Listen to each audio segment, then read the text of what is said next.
Okay, what we have here is a Porsche 356 headlamp switch that came in because they pulled the button on it and nothing happened.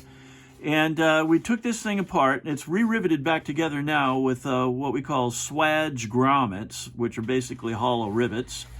And this is typical of the older style switches that used round bullet connectors. Actually, one of them was stuck in it, and we've cleaned it up so he can attach that to wire and put it back in later.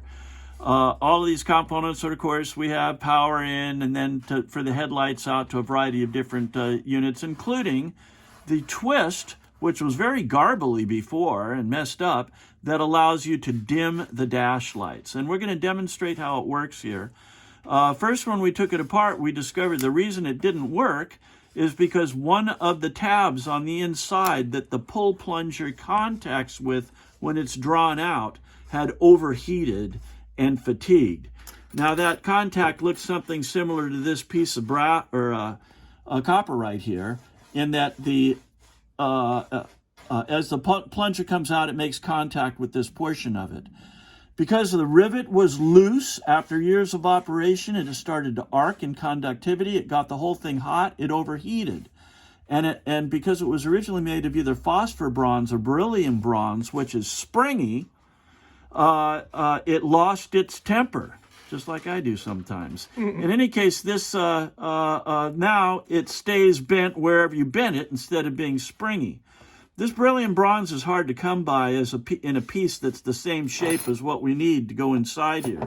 So instead of replacing it, we found a high temperature brake pad stainless steel spring, which of course is very springy, and we cut a helper spring that goes on the back of this, rivets through to the same hole, and holds this in place. Now, it just so happens we have photographs that demonstrate this, that other contacts, because there's 3 of them that look similar to this. 4 of them, okay, in there that look similar to this, already has a helper spring on it. And so all we're doing is imitating original equipment anyway. We don't know why this one didn't, but it didn't. Okay, so now to prove function, I'm going to swap the camera here, and we'll let Matt here show how everything works. All right, so we have 30 as power in. Let's plug it. It's a 6-volt system. Yeah. So when right now everything is off. There's no continuity anywhere. And when we pull it out, we will have, let's see, 56. You have to pull full. No. Oh, there you go. Okay. 58B. Oh, that's actually the dimmer.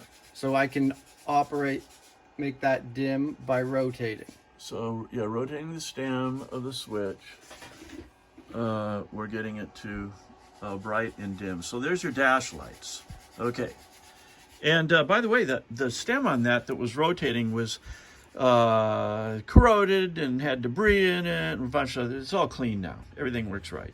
Okay, so what's your next stop? This is number 58 here. We don't know what this is, but it's on in both the headlamp and brights positions, maybe side lights or... Yeah, you should bring it up here closer to the light so we can see you operating it at the same time, okay? All right, and then 57, that is headlights in the middle position here. If I pull it out, it's off. Well, that's running lights then. Sure. Yeah, running lights, okay. That's all the way out as headlights, okay. Okay, if you say. Yeah, I think it's pull out to operate, it's not push in. Well, but is one of them brights? Pardon me? Does this operate brights? No, it only supplies... This is not bright. Okay, then it's it only supplies headlamps. Okay, I got that confused. Okay. And any other terminals to test? I think that's pretty much it. Yeah. Okay. All right, so all continuities are made. It's functional again, fixed the bullet terminal, got back to an OEM solution, and that's our story. We're sticking to it. Thank you.